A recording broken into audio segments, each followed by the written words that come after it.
Warning, this is a trap, so do not fall for it. The cheese might look like it's really close. It might look really yummy, but trust me, that is not some cheese you want to eat, son. That is a trap. And this is very scary. So let me walk you through exactly what is really scary and why it might be a trap. It basically comes down to greed, because right now the market is bouncing back into greed, and greed is either good or bad. If we go back to October of 2024, there was a head and shoulders on the fear and greed index. This led to knees and toes. It was roughly a 2-month warning. That same pattern is happening right now. So the trap is that you think, oh my God, all systems go because we got to bounce. But unless we form the higher high, that's actually something you want to manage risk into, not laying on the risk. But isn't greed good? Well, greed is good, but I can't hear you, son. Would you mind speaking up? Greed, for the lack of a better word, is good. According to the old Wall Street movie and Gordon Gekko here, that's what he tells us. So is greed good, or are we having a hard time hearing? That's a really important question. And when it comes to traps, oh boy, did Palantir have a snapback today. I'm really impressed with this move. We're going to talk about that at the end of the show. So trust me, son, that cheese and that trap, you don't want that. That's not good. Why? I'm going to give you a quick update in the first few minutes, and then we'll come back with that detailed plan and exactly what we can do. Again, the couple of months warning that I mentioned before. We're bearish on the daily chart until proven otherwise. The weekly is the next one we're looking at. I'm going to give you a methodical update as well. The most important thing, though, is really Jerome Powell. We've really established a low. So if the low is going to hold, that means that's the trap. We're going to watch this. So does the DCB lead to a BBC? That's pretty important. Not sure what that means. Keep watching. Let's go. All right. So Jerome Powell, we talked about him on Friday. On the weekend, I said, well, there's a big move coming. We're not sure which way it's going to be. It's actually nice we're moving lower into Jerome, and I'll explain exactly the reason why. This is what happens at the FOMC. We got the FOMC meeting minutes today. This is something I shared going back a while. But the reason why this could be really scary is because, look, this goes back to 2018 to 2020, which was what? The 2018 to 2020 tariff in the Fed. Look, Jerome Powell and President Trump are duking it out. They're both moving the charts. Take a pause if you need to. They both move these things down. Powell says we're a long way from neutral. Sayonara, Mr. Stock Market. Bounce down. Powell pivots up. So Jerome Powell does really matter. People are discounting him, but man, I like Jerome. He's been around a long time. He's been very predictable. And right now, what he says into Jackson Hole is going to really matter because this is the meeting people are watching. September 17th, we're going to get an update to the dot plot. And more importantly, maybe we're going to get some of those sweet, sweet cuts because right now there's a lot of pressure on the Fed.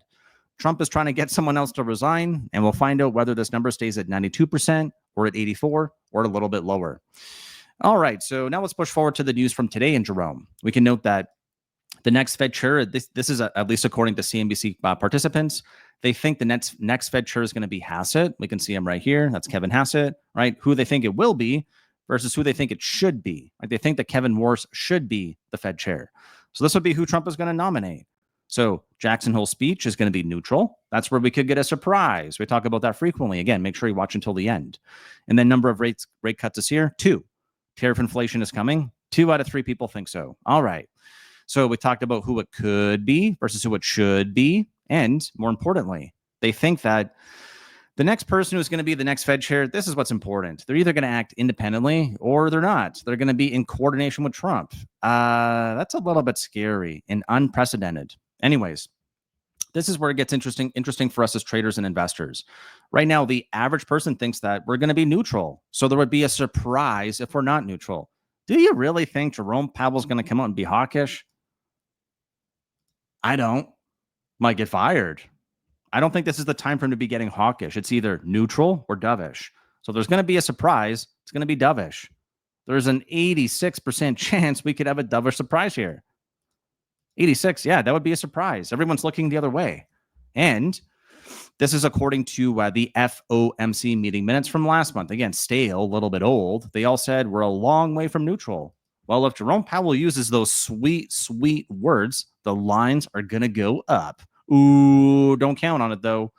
So again, what Jerome Powell says matters. We could negate this or break the psychology chart and actually go above the fear and greed to go higher highs. I'm not convinced yet. We'll talk about Palantir in a moment.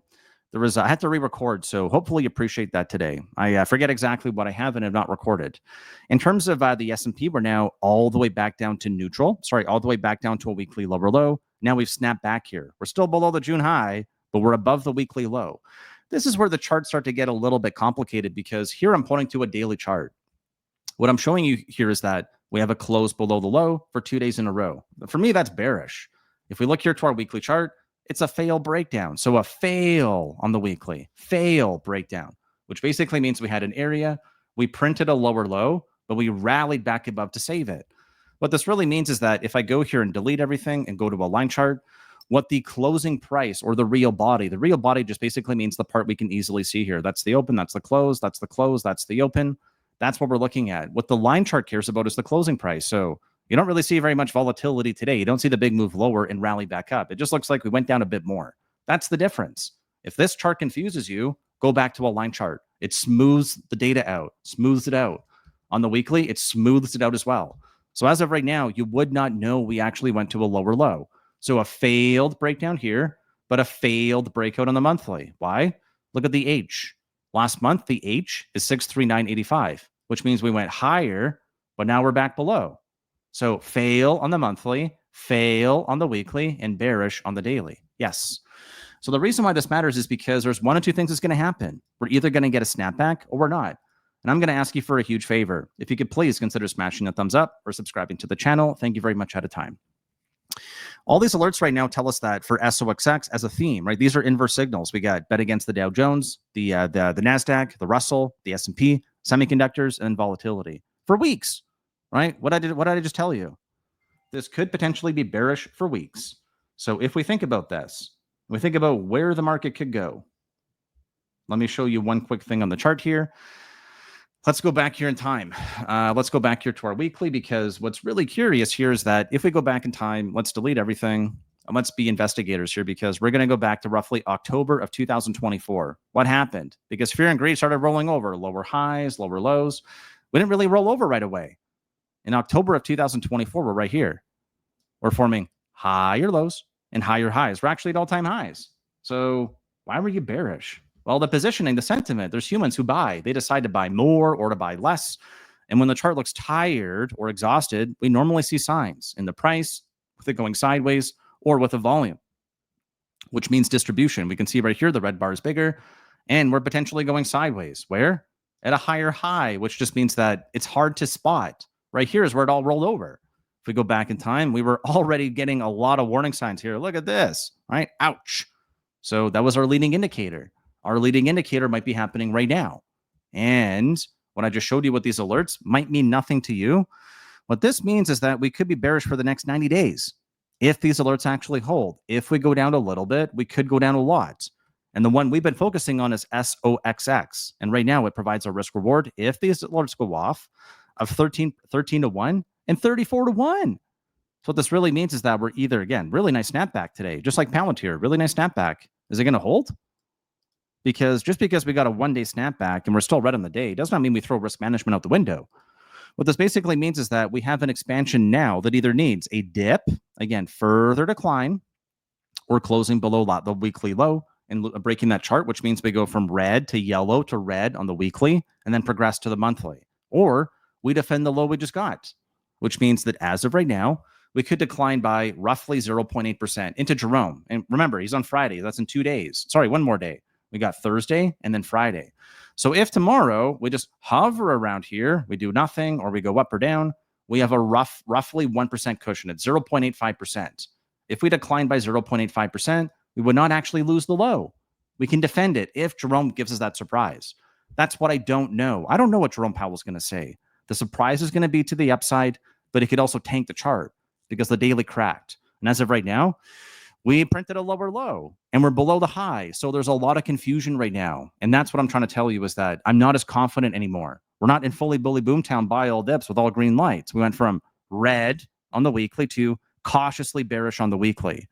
What this really means is that here on the weekly chart for the S&P, again, I talked about the failed breakdown, not going to beat that horse. We can go here to QQQ.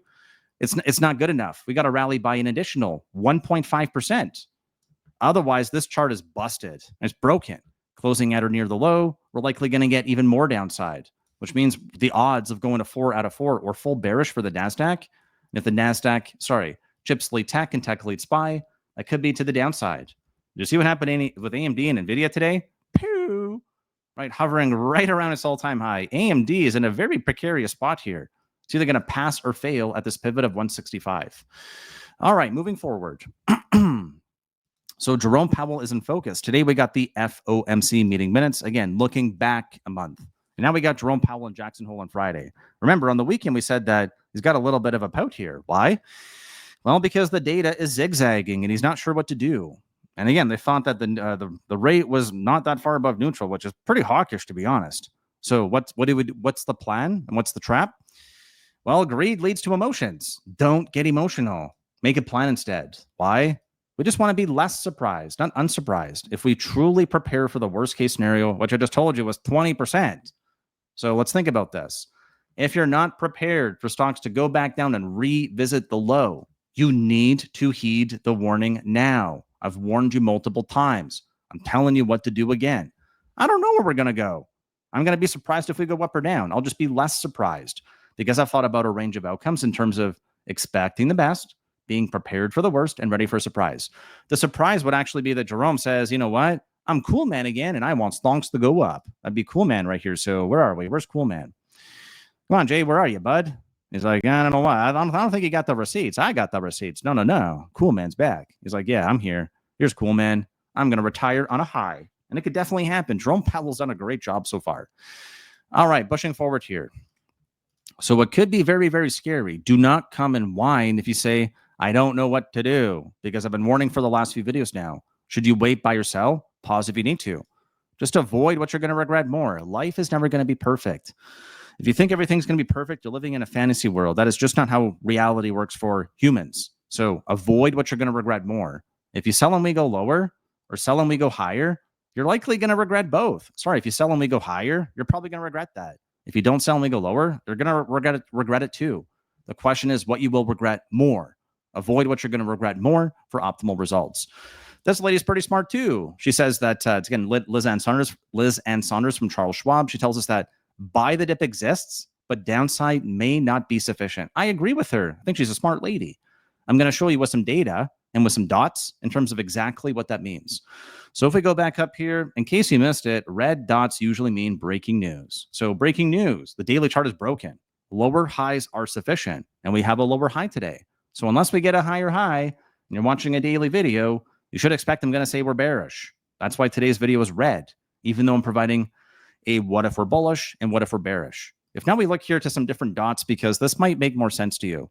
When I show you the lights, again, I'm showing you these lights right here. So, all right, cool. Red is bad. Green is good. How do we get there, though? We don't go right from green to red. We went from green to yellow to yellow to yellow to red to red. So we had, hey, pedal to the metal. Okay, watch out. There's a little bit of caution here. You can see it. Yellow, green, yellow, green, yellow, green, yellow. Well, now we're to red. So it didn't happen in one day.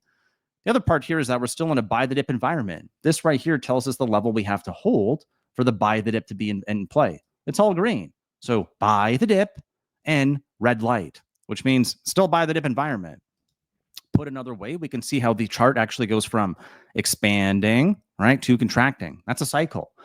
All the way at the bottom, the snapback doesn't usually happen in one day. And if it does, we'll form higher lows and higher highs as we do that.